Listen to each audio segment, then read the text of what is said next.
memuliakan dan mengagungkan kelahiran Nabi Muhammad SAW. Saudara-saudara, bagi kami hari lahirnya Nabi adalah hari yang paling mulia dari seluruh hari-hari yang ada.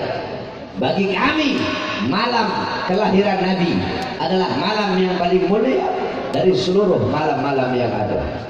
Di dalam kitab Hawashi Syarwani ala Tuhfatul Muhtaj, kitab Hawashi Syarwani adalah kitab Al-Imam Syarwani, yang dimana kitab tersebut adalah khasiyah daripada kitab Tuhfatul Muhtaj Al-Imam Ibnu Hajar Al-Haytami. Kitab Tuhfatul Muhtaj Al-Imam Ibnu Hajar Al-Haytami itu kitab adalah syarah daripada kitab Minhajul Talibin Al-Imam An-Nawawi.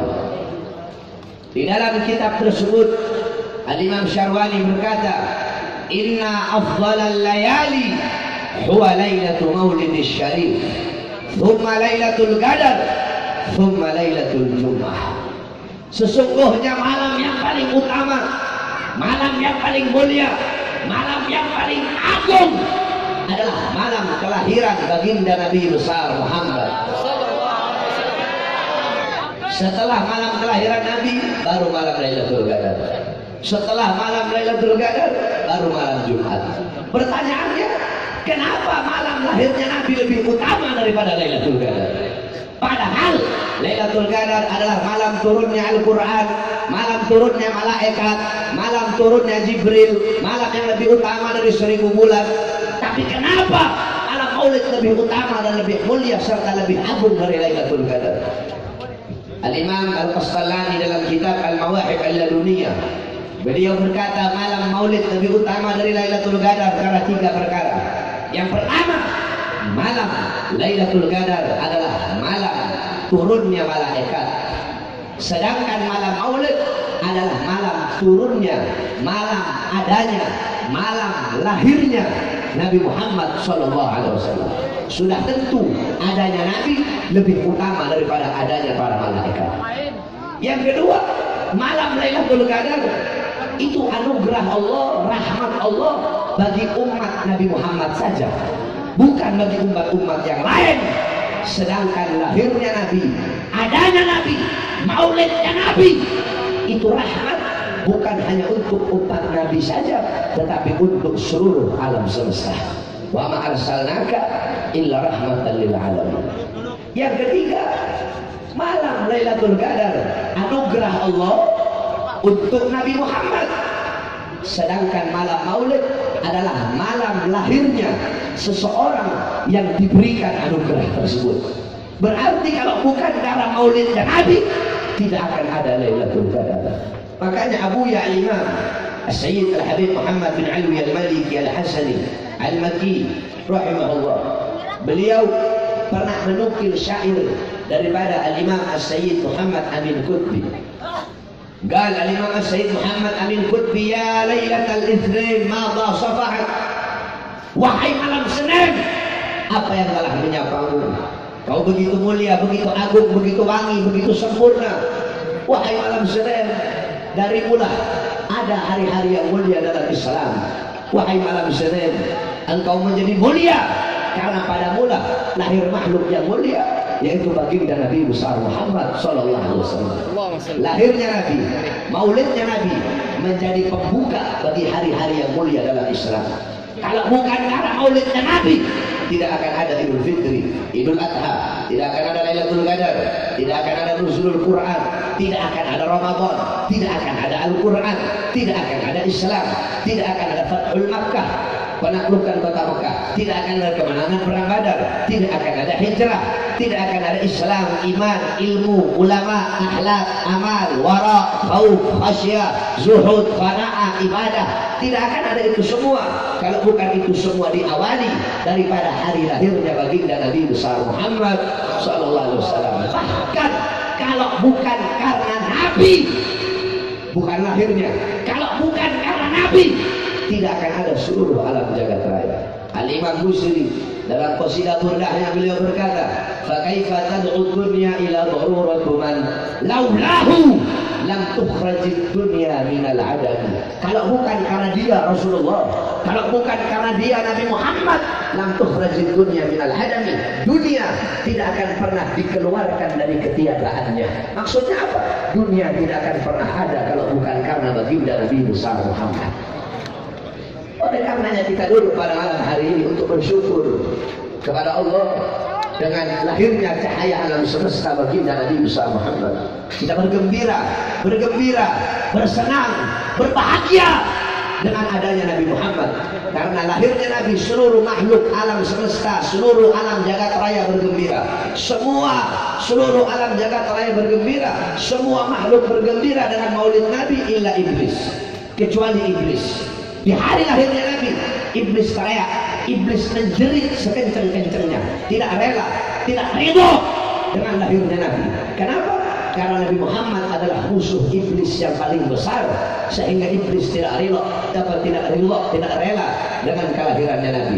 Makanya kalau ada orang yang tidak suka dengan lahirnya Nabi, benci dengan lahirnya Nabi, tidak suka dengan maulidnya Nabi, tidak diragukan, itu orang adalah iblis, saudara-saudara. Kenapa? Karena binatang saja bergembira dengan lahirnya baginda Nabi besar Muhammad sallallahu alaihi wasallam. Jangankan kita umatnya Nabi, Sayyidina Abbas bin Abdul Muttalib, beliau pernah bermimpi berjumpa dengan Abu Lahab. Mimpi tidak bisa dijadikan sebagai dalil qat'i, tetapi mimpi bisa dipakai dalam fadhailul a'mal, sama seperti hadis dhaif. Walaupun derajatnya dhaif, tetapi bisa dipakai dalam fadhailul a'mal, dalam targhib dan dalam tarhib, kecuali tidak bisa dipakai dalam ahkamus syar'iyyah dan dalam apa hidup dirinya. Sayyidina Abbas bin Abdul Muttalib pernah bermimpi berjumpa dengan Abu Lahab. Abu Lahab di dalam kuburnya disiksa dengan azab yang pedih. Tetapi setiap hari Senin Allah ringankan azabnya, dari salah-salah jarinya keluar air sehingga dia bisa minum dari air tersebut. Sayyidina Abbas bertanya, "Wahai Abu Lahab, kenapa Allah ringankan azab dan siksamu setiap hari Senin saja, tidak di hari-hari yang lain?" Apa jawab Sayyidina Abbas? Apa jawab Abu Lahab? "Ya, karena aku pernah bergembira dengan lahirnya Muhammad. Ketika Muhammad lahir, budakku Suwaibah datang membawa kabar kelahiran Muhammad. Aku gembira, aku senang karena punya ponakan. Akhirnya, karena aku gembira, aku senang, aku merdekakan Suwaibah. Karena aku memerdekakan Suwaibah, karena kegembiraanku yang sesaat dengan lahirnya Muhammad, karena inilah Allah ringankan azab dan siksaku setiap hari Senin." Saudara-saudara, itu Abu Lahab yang mati dalam keadaan kafir, yang kekal dalam neraka. Allah ringankan azab dan siksa setiap hari Senin. Kenapa? Karena pada hari Senin Nabi Muhammad dilahirkan dan dia bergembira. Itu Abu Lahab. Maka bagaimana dengan kita, umatnya Nabi, yang beriman kepada Nabi, yang cinta kepada Nabi? Kalau kita bersyukur, bergembira, berbahagia seumur hidupnya kita dengan lahirnya, dengan adanya cahaya alam semesta, yaitu baginda Nabi besar Muhammad sallallahu alaihi wasallam. Kita duduk di sini, yang suruh kita bergembira, yang suruh kita berbahagia bukan ustaz, bukan kiai, bukan habib, bukan syekh, bukan salaf, bukan tabi'in, bukan sahabat, bukan Nabi, tapi Allah yang suruh kita bergembira dengan lahirnya, dengan adanya Nabi Muhammad. Apa dalilnya? Qul bi fadlillah wa bi rahmatihi falidzalika falyafrahu. Katakanlah, dengan karunia Allah dan dengan rahmat Allah, maka dengan karunia dan rahmat tersebut hendaklah mereka bergembira. Apa karunia Allah? Dalam kitab tafsir Ma'alimut Tanzil Al-Imam Baghawi, dalam kitab tafsir Jami'ul Bayan Al-Imam Ibnu Jarir Al-Tabari, dalam kitab tafsir Al-Imam Qurtubi, dalam kitab tafsir Al-Imam Qurtubi yang Jamil Ahkam, kemudian dalam kitab tafsir Anwarut Tanzil Al-Imam Baghawi, dijelaskan karunia Allah adalah Al-Quran. Sebagian mengatakan karunia Allah adalah Islam, sebagian mengatakan karunia Allah adalah ilmu. Tetapi rahmat Allah dalam kitab tafsir Ma'alimut Tanzil Al-Imam Baghawi, Ma'alimut Tanzil itu adalah tafsir bil ma'thur. Tafsir bil ma'thur yaitu menjelaskan suatu ayat dengan ayat yang berkaitan, menjelaskan satu ayat dengan ayat yang lain. Nah, beliau Al-Imam Baghawi berkata, rahmat Allah dalam ayat tersebut adalah adalah Nabi Muhammad.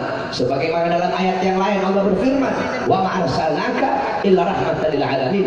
Tidak aku utus engkau wahai Muhammad kecuali engkau adalah rahmat bagi seluruh alam semesta. Maka dengan adanya Al-Quran, Islam, ilmu sebagai karunia Allah, dan dengan adanya Nabi Muhammad sebagai rahmat Allah, hendaklah mereka bergembira, hendaklah kita bergembira dan berbahagia dengan lahirnya baginda Nabi besar Muhammad sallallahu alaihi wasallam. Oleh karenanya, saudara-saudara sekalian yang dimuliakan oleh Allah, kamu ingin membalas budi kepada Nabi, kamu ingin balas budinya Nabi, kamu ingin membahagiakan Nabi, kamu ingin menyenangkan Nabi. Nabi tidak butuh apa-apa dari kita. Nabi tidak butuh balasan apa-apa dari kalian.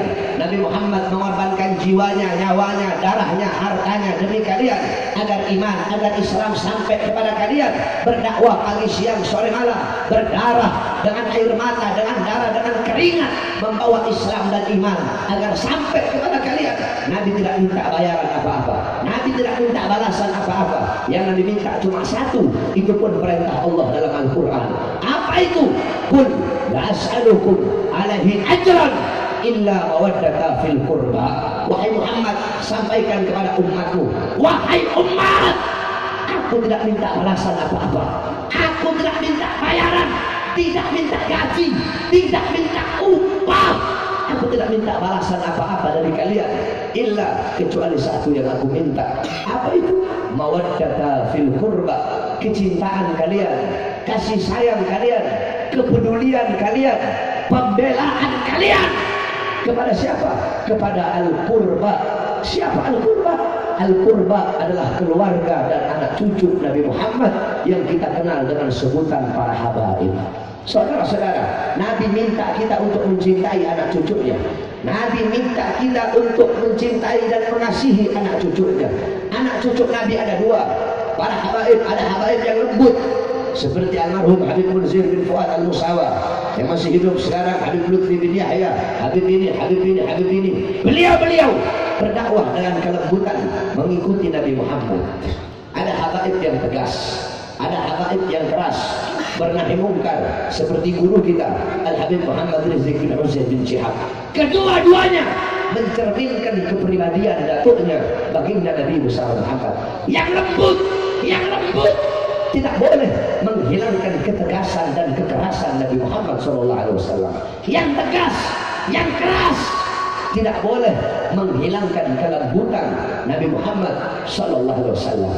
Tetapi saudara-saudara sekalian yang dimuliakan oleh Allah Subhanahu Wa Taala, di Indonesia ada seorang anak cucu Rasulullah, ada seorang anak cucu Nabi Muhammad, di dalam tubuhnya mengalir darah Rasulullah, mengalir darah Sayyidatuna Khadijah, mengalir darah Sayyidina Ali, mengalir darah Sayyidatuna Fatimah, mengalir darah Sayyidina Husain, mengalir darah Sayyidina Ali Zainal Abidin, mengalir darah Sayyidina Muhammad Al-Baqir, mengalir darah Sayyidina Ja'far Shadiq, mengalir darah suci Rasulullah, darah perjuangan Rasulullah, darah keberanian Rasulullah. Beliau menyampaikan yang hak itu hak, yang benar itu benar, yang batil itu batil. Walaupun beliau harus dibenci, difitnah, dicaci maki oleh seluruh alam, beliau tetap menyampaikan kebenaran. Beliau tidak bisa disuap, beliau tidak bisa disogok. Selama puluhan tahun beliau berjuang untuk agama, beliau berjuang untuk bangsa, beliau berjuang untuk membersihkan Indonesia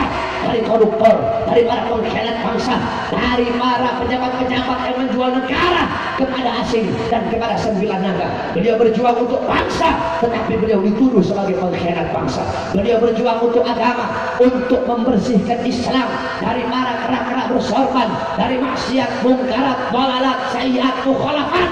Tetapi oleh kera-kera bersorban, beliau dituduh sebagai perusak agama. Beliau adalah sosok yang bisa mengumpulkan jutaan umat manusia di bawah langit Jakarta.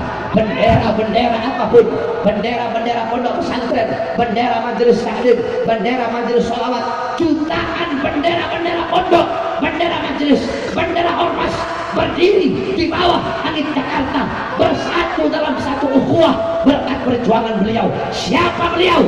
Beliau adalah Al-Habib Muhammad Rizieq bin Husain bin Syihab. Saudara-saudara, tidak bisa dipungkiri kekalahan Ahok di dalam Pilkada DKI Jakarta dan kemenangan Anies itu tidak terlepas dari perjuangan beliau. Sehingga ketika melihat Ahok kalah, para pendukungnya, orang-orang sekular, orang-orang liberal, orang-orang plural, orang-orang munafik, kaum Syiah, dan orang para pengkhianat bangsa, 9 naga yang telah kehabisan triliunan dana menguras kocek untuk memenangkan Ahok, tetapi ternyata Ahok kalah.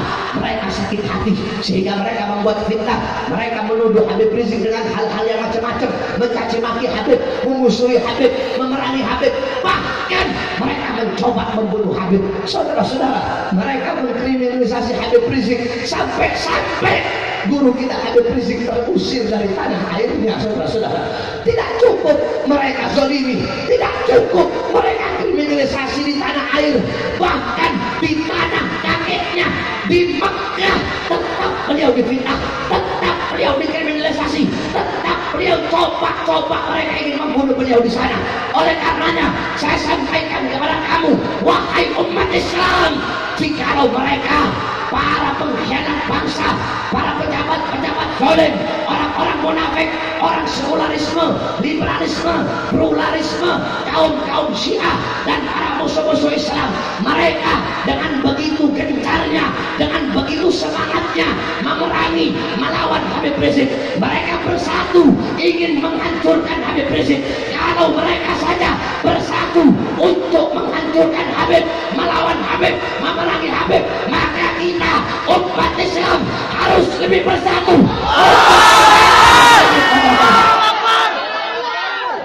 Tidak cuma di tanah airnya, bahkan di tanah kakeknya beliau dizalimi, beliau difitnah. Oleh karenanya kami sampaikan kepada kalian, hei kalian para intelijen, hei kalian para pejabat zalim, hei kalian para rezim kotor yang menghalalkan segala cara untuk mendapatkan kemenangan, untuk mendapatkan kepuasan syahwat perut dan partai kalian.